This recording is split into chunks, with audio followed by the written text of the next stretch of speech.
Bukan hanya makanan saja, tapi termasuk dalam hal seperti itu saya juga berbagi sama saudara aku. Jadi pada saat itu kita melakukan bertiga yes jam 5 sore. Akhirnya ya sampai keluar.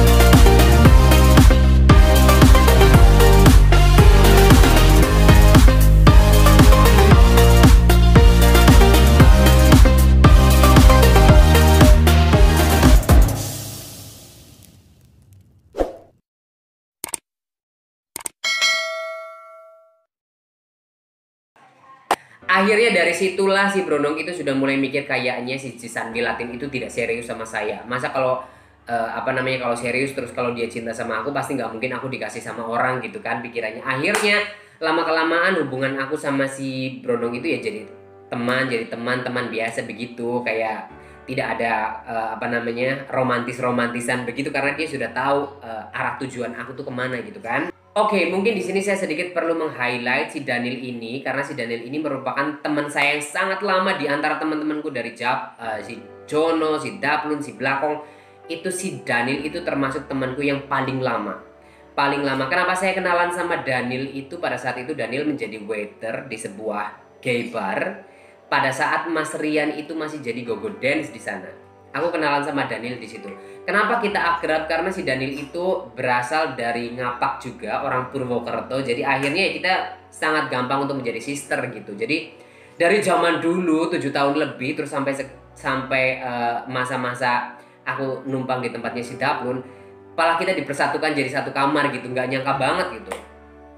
Jadi teman, makanya aku apa-apa kalau cerita ya sama si Daniel begitu karena dia adalah teman yang sudah sangat lama banget begitu.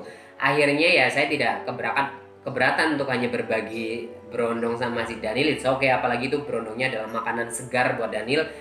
Ya saya berbagi begitu. Dan Daniel juga termasuk orang yang kalau misalkan pada saat di tempat dapur aku nggak ada duit nih ya, saya kan kadang dapat tamu.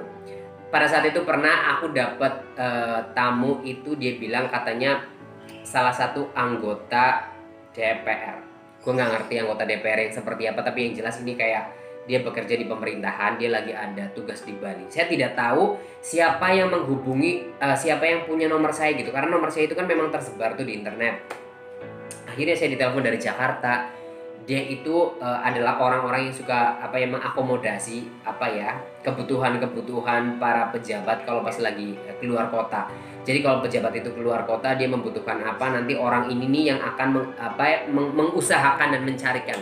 Nah pada saat itu tiba-tiba aku ada WhatsApp, kamu mau nggak melayani ini, bla bla bla bla, detailnya set. Dia adalah pejabat kayak gini, bayarannya lumayan gede, tapi kamu harus kasih ke kita 50-50. Jadi 50%. Aku pikir 50% orang bayaran aku aja biasanya sedikit, kalau dibagi 50 itu kan berarti tinggal dikit banget. Ngapain? Akhirnya dikasih, ternyata harganya cukup tinggi. Nomornya si pejabat itu pada saat itu tinggal di sebuah villa yang khusus. Kan di Bali itu ada villa khusus untuk kayak gay begitu ya. Nanti kamu kesana aja, ketok-ketok kamarnya sekian. Jadi saya dikasih nomor kamar apa segala macam. Pada saat itu hujan-hujan. Kalau nggak salah sekitar udah mau jam 12:30, kalau nggak salah, hujan gede, hujan angin men. Tapi gara-gara bayarannya lumayan cukup cocok, akhirnya si Daniel yang ngantar aku. Kita basah-basahan sama Daniel, dia ngantar aku, tahu nggak? Dia ngantar terus dia berhenti di pinggir toko itu, dia kehujanan. Saya masuk ke villanya itu.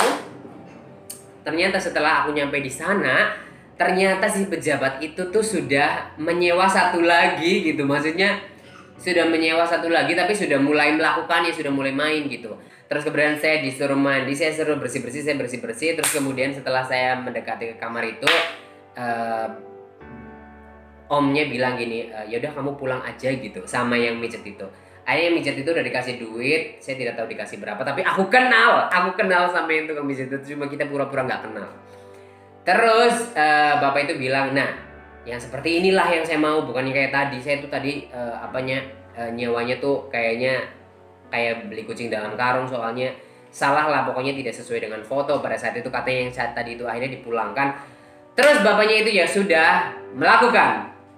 Yes, kita melakukan sama dia. Orangnya tuh bersih dan juga sangat gentle ya, maksudnya sangat, pokoknya aku suka sama yang seperti itu. Terus karena pada saat itu dibayarnya dari Jakarta itu bilang katanya sekian gitu. Akhirnya bapak itu tuh baik banget sama aku. Pasti kamu cuma nanti dapatnya sedikit ya. Aku bilang, ih bapak ini tahu gitu. Ya udah deh aku tambahin. Akhirnya aku ditambahin 2 kali lipat. Oh my god, aku seneng banget. Terus bapak itu mau tugas lagi ke Pulau Komodo. Dibilang, kamu ada nggak temen di Pulau Komodo? Besok aku jam 8 udah mau ke Pulau Komodo. Terus kamu cariin ya katanya. Aku sama sekali tidak punya koneksi seperti itu, jadi minta maaf lah, aku bilang gitu. Oh ya udah nggak apa-apa, disimpan lah nomorku sama si bapak ini. Bapak atau om-om lah ya. Pokoknya aku dapat bayaran lumayan tinggi, cukup tinggi lah, pala tinggi dibanding red rate pada saat itu gitu. Akhirnya ya udahlah, aku balik sama Daniel, itu kehujanan pada saat itu. Aku transfer hasilnya ke Jakarta 50%. Wow, mereka tidak melakukan apa-apa tapi dapat 50%, menyenangkan kan. Dan pada saat itu Daniel juga menjadi saksi ketika saya dipakai di dalam mobil di parkiran di depan Alfamart. Oh my god. Jadi ceritanya saya itu sama orang ini sudah sering chattingan, cuman saya tidak begitu terlalu nanggepin pada saat itu karena foto profilnya itu Batman gitu. Kalau foto profilnya Batman atau gambar-gambar kartun yang gue tidak melihat mukanya, saya itu tidak begitu terlalu mau melayani gitu. Tapi hari itu dia bilang saya akan kirim foto saya. Dia kirim fotonya. Oh my god. Aduh, ini ganteng. Kalau aku bilang ganteng ya ganteng banget, coba ganteng banget. Terus kalau dia foto tidak pakai baju, cuman tidak pakai baju. Pokoknya yang penting dadanya bidang. Terus kemudian apalagi fotonya itu berkeringat, itu kayak oh my god. Oh my god, yaudahlah nggak usah dibayar, nggak apa-apa, karena memang pada saat itu dia pengennya fun karena dia mungkin ngerasa dia ganteng, dia masih muda, jadi ya masih laku untuk fun daripada bayar gitu. Akhirnya oke, saya terima. Dia bilang oke, saya jemput ke tempat kamu. Akhirnya dia jemputlah ke tempat rumahnya Daplun itu. Dia parkir itu karena itu kan rumahnya Daplun, seberangnya itu pas ada Alfamart. Pada saat itu dia datang kalau nggak salah udah mau jam 12, Alfamart itu udah tutup, udah gelap gitu. Akhirnya dia parkir di situ di depan Alfamart. Dia bilang saya udah di depan Alfamart, saya udah dandan, udah pokoknya udah tapi nggak pakai foundation yang takut hijau kan. Aku jadi nggak pakai apa-apa. Intinya gue udah mandi, udah dandan gitu. Gue udah pakai sepatu boot. Pokoknya udah siap untuk dibawa kemanapun dia mau bawa saya pergi gitu. Akhirnya saya pamitan sama Daniel, gue mau ketemuan, bilang yaudah good luck ya, Daniel bilang gitu. Akhirnya saya keluar, mobilnya ada di depan Alfamart. Saya buka mobilnya, terus saya masuk karena itu gelap ya. Cuman agak sedikit ada siluet terang gitu. Sumpah, itu tuh tipeku banget. Itu tuh ganteng banget. Kayak kalau artis tuh kayak siapa ya? Pokoknya aku tuh suka badan-badan yang cukup kayak bukan gempal, tapi dia tuh kayak dia muscle tapi jangan terlalu yang muscle banget. Pokoknya fit. Aku lebih suka fit gitu. Dia badannya tuh fit dan aku melihat tuh mukanya itu kayak aduh, ganteng, sumpah ganteng banget. Tapi di situ aku pikir kayaknya orang ini nggak mau sama aku deh. Soalnya aku selalu kalau ketemu sama orang yang menurut aku jauh lebih ganteng dari aku, kayaknya aku tuh down gitu, kayaknya ya udah jadi teman aja gitu. Otakku tuh sudah tersetting seperti itu, takutnya tuh dia ngelihat aku tuh kayak mungkin tidak sesuai dengan fotonya apa segala macam gitu. Tapi tiba-tiba dia bilang cerita katanya dia tuh kerja di sebuah kayak promotor buat ngadain kayak acara-acara event rokok gitu. Maksudnya kayak perusahaan rokok gitu. Intinya dia sudah settle down, dia baru menikah sama istrinya. Dia baru menikah, belum punya anak, istrinya masih hamil pada saat itu.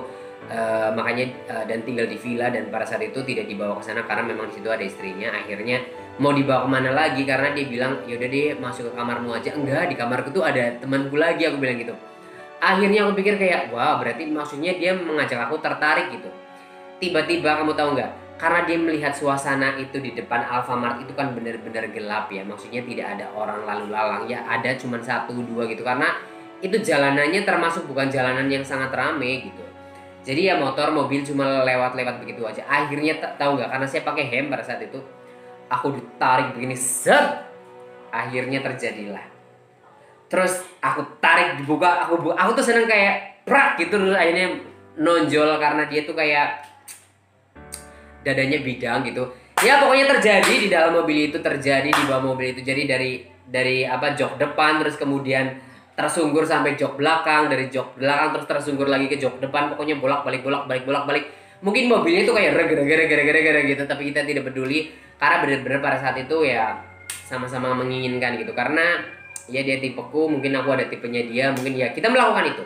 Akhirnya setelah selesai itu, oke, saya pakai bootnya lagi karena boot itu kan susah banget dicopot ya. Akhirnya saya balik, rambut saya sudah bojak-bajik. Aziz bilang, loh kok cepet banget? Emang kemana aja tadi jalan katanya? Kok rambutmu udah bojak-bajik, udah lusuh begitu? Yes, saya dipakai gratisan di parkiran. Puas, saya tidak dibawa kemana-mana. Dia cuma kepengen fun aja. Ya udah selesai, aku mau mandi. Mandilah aku, oh my god.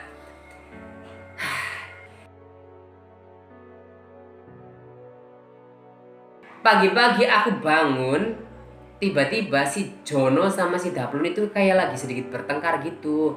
Kayak lagi bertengkar, gue nggak ngerti mereka bertengkar kenapa. Tapi aku waktu bangun, aku tanya kalian kenapa. Si Jono bilang, itu tadi kamu lagi tidur terus pantat kamu di cium-cium kayak gini, dicium-cium kayak gitu.